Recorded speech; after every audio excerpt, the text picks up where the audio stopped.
मैंने अपने जीवन में इतना डरपोक प्रधानमंत्री नहीं देखा। मैं सच कह रहा हूं। आप भाई जब से प्रधानमंत्री हैं 7 साल में एक भी प्रेस कॉन्फ्रेंस नहीं करी। नहीं, वो अक्षय कुमार जी पे तो पूरा ठप्पा लगा हुआ बीजेपी का। वो कहते हैं ना आम काट के खाते हैं कि छील के खाते हैं, ये बता रहे ना वो आम कैसे खाते हैं जो इंटरव्यू लेते। ये सारे के सारे लोग ये दर्शा रहे हैं कि वो किस तरह से मानसिक रूप से सचिन तेंदुलकर, जिन्हें क्रिकेट का भगवान कहा जाता है, भैया ये गिल्ली डंडे से अलग हट के भी किसी और को देख लिया करो, सोच लिया करो, किसानों के विषय में भी पढ़ लो, समझ लो। क्योंकि अगर किसान नहीं होगा, अगर इस देश में खेती नहीं होगी, तो तुम्हारे जैसे लोगों के पेट में अन्न भी नहीं जाएगा और हमेशा जो है ना फल खा के भी जिंदा नहीं रहोगे। दुनिया भर में इतने लोगों तक आवाज पहुंच जाएगी और जब दुनिया में पहुंचेगी तो अंतर्राष्ट्रीय प्रेशर बढ़ेगा, सरकार पर दबाव बढ़ेगा। इसलिए सरकार की टांगें कांप रही हैं। ये किसान आंदोलन को लेकर के राजनीतिक गुटों में बयानबाजी जारी थी, लेकिन अब बॉलीवुड में भी इसका असर देखने को मिल रहा है। जिस तरह से बॉलीवुड की कई हस्तियां एक तरफ हो गई हैं, किसान आंदोलन को लेकर के उनके ट्वीट चल रहे हैं, वहीं अगर अंतर्राष्ट्रीय स्तर पर देखा जाए तो पॉप सिंगर जो रियाना है उनकी जो ट्वीट आई, उसके बाद कंगना रनौत की ट्वीट आती है, वो किसानों को आतंकवादी बताती हैं। तो ऐसे में जो दोनों के बीच में बयानबाजी सामने आ रही है, उसको देखते हुए आप क्या कहें? ये तो कीड़े मकोड़े बोलते रहते हैं, टटराते रहते हैं, इनका क्या करना है। आप इस चीज को देखिए, जो लोग आज एक अंतर्राष्ट्रीय स्तर के कलाकार का एक जो ट्वीट है, जो देश की सारी सच्चाई को बता रहा है, देश की बात को लोगों के सामने ला रहा है, अंतर्राष्ट्रीय पटल पर उठा रहा है, आप उसका विरोध कर रहे हैं और कह रहे हैं कि भाई बाहर के लोगों को देश के हमारे अंदरूनी मामले में हस्तक्षेप नहीं करना चाहिए, उस पर नहीं बोलना चाहिए। मेरा यही सवाल है।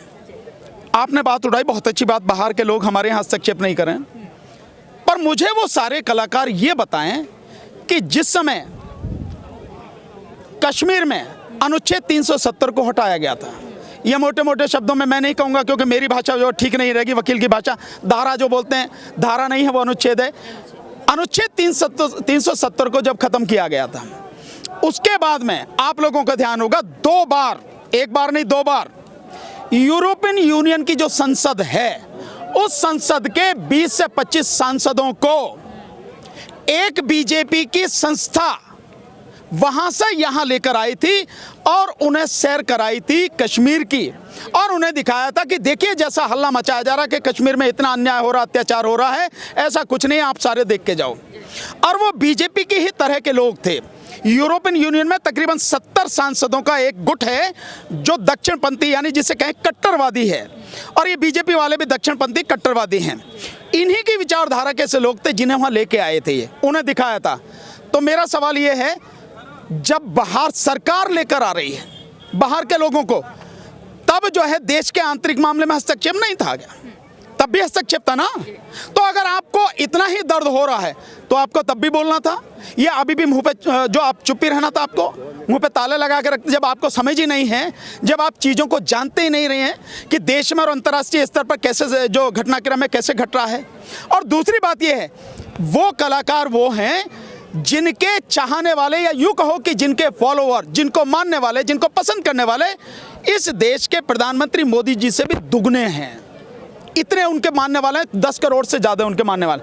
और वो केवल हमारे देश के विषय में नहीं बोला, उन्होंने नाइजीरिया के विषय में भी बोला, उन्होंने और देशों में भी जो गड़बड़ी हो रही है उसके विषय में भी बोला।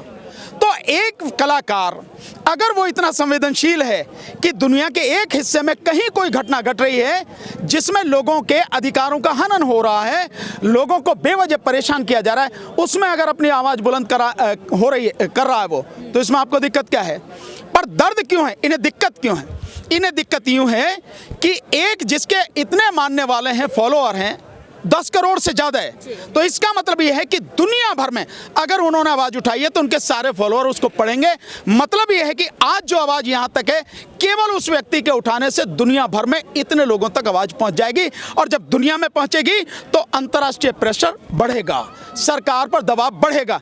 इसलिए सरकार की टांगें काँप रही हैं, ये है इसलिए सारा। एक सवाल और है हमारा भानु जी, जिस तरह से विदेश मंत्रालय ने ये कहा कि ये हमारा अंदरूनी मामला है, आप इसमें दखल मत दीजिए, क्योंकि आप इस चीज़ को समझते नहीं है, पहले उस चीज़ के बारे में जानिए। लेकिन वहीं कमला हैरिस की भतीजी मीना हैरिस जब इसके बारे में टिप्पणी करती हैं, तब विदेश मंत्रालय क्यों नहीं कुछ बोलता है? क्योंकि उन्हें तो जानकारी है चीज़ों की, वो तो समझती हैं चीज़ों को बखूबी, फिर उनके ऊपर कोई ऐसी बात क्यों नहीं कहती? इसी से पता लगती है कि भेदभाव किस तरह का है, इसी से पता लगती है कि सरकार क्या समझ रही है कमला हैरिसन के विषय में। इसलिए नहीं क्योंकि वो इस समय चुनी हुई राष्ट्रपति हैं अमेरिका की, और उनके साथ में जब हमारे संबंध, जो देश के स्तर पर संबंध होंगे, बातचीत होगी, तो उन्हें दिक्कत होगी सरकार को। तो अगर ऐसी कोई टिप्पणी करेगी सरकार या उन्हें रोकने की बात करेगी, स्वाभाविक ही वहां से उसकी प्रतिक्रिया आएगी। और आने वाले में ये भी हो सकता है कि मोदी जी और इन सबके जो सब कार्य काम कर रहे हैं, तो ये सरकार, वर्तमान अमेरिकन सरकार, उन पर दबाव डालेगी, प्रेशर बनाएगी।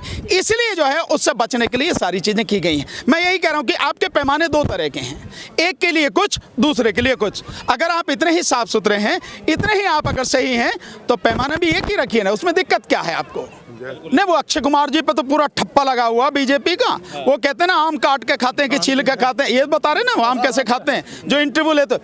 ये सारे के सारे लोग ये दर्शा रहे हैं कि वो किस तरह से मानसिक रूप से गुलाम हैं।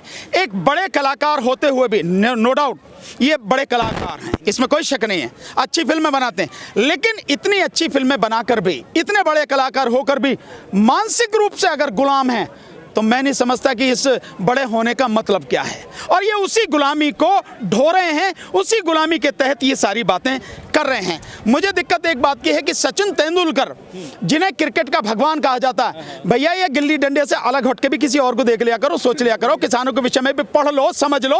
क्योंकि अगर किसान नहीं होगा, अगर इस देश में खेती नहीं होगी, तो तुम्हारे जैसे लोगों के पेट में अन्न भी नहीं जाएगा, और हमेशा जो है ना फल खा के भी जिंदा नहीं रहोगे आप। ये चीजें समझनी चाहिए। फल भी किसान ही पैदा करता है। अगर इतना बड़ा कलाकार भी गुलामी की बात करेगा या मानसिक गुलामी से प्रताड़ित होकर एक चापलूसी वाली बात करेगा, तो मैं समझता हूं उसके इस बड़े होने का मतलब क्या है।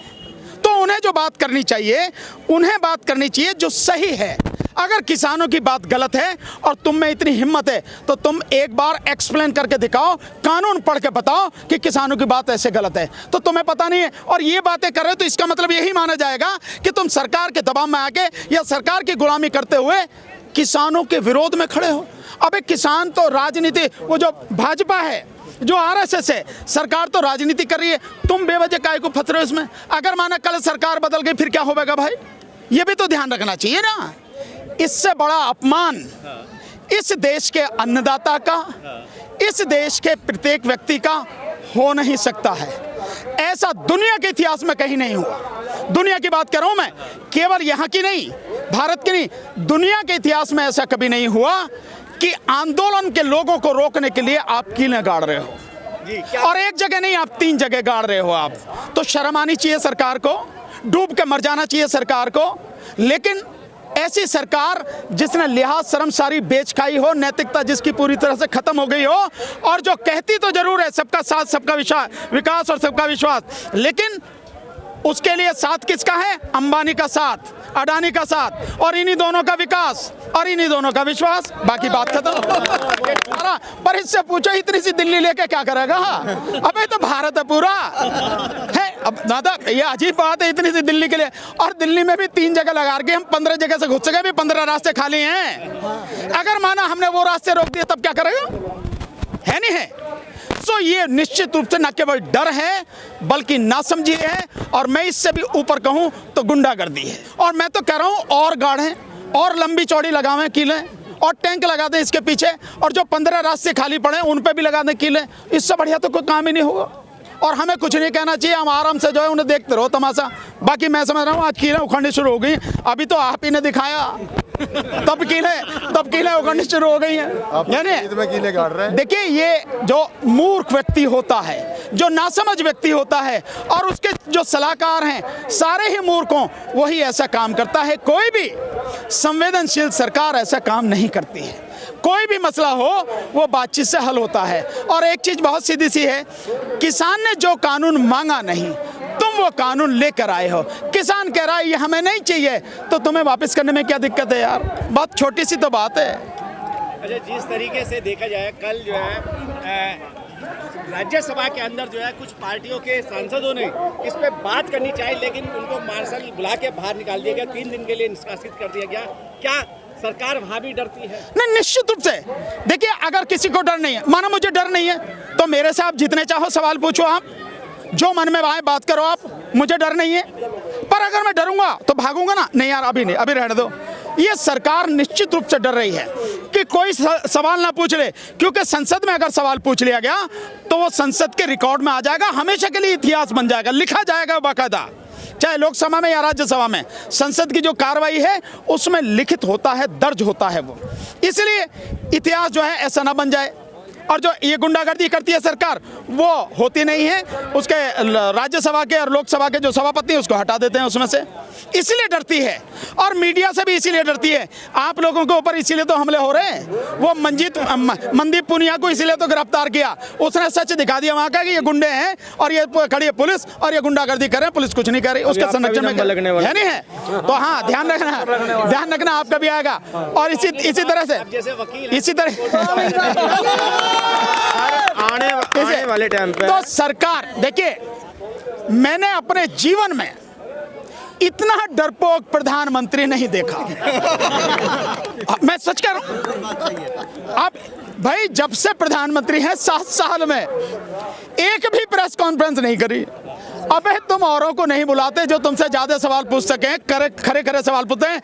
जो तुम्हारा गोदी मीडिया यार, उसे ही बुला लो, उसे ही बुला के जो है सवाल पूछ पाछ के एक ये तो कह दो कि 7 साल में एक प्रेस कॉन्फ्रेंस प्रधानमंत्री ने कर ली। तो मन की बात तो देखता नहीं ना, अब उसमें ढंग की बात होती नहीं है। राकेश टिकैत जी ने 2 बातें कही। एक बार उन्होंने कहा कि 40 लाख ट्रैक्टर लेकर के भी हम आ सकते हैं।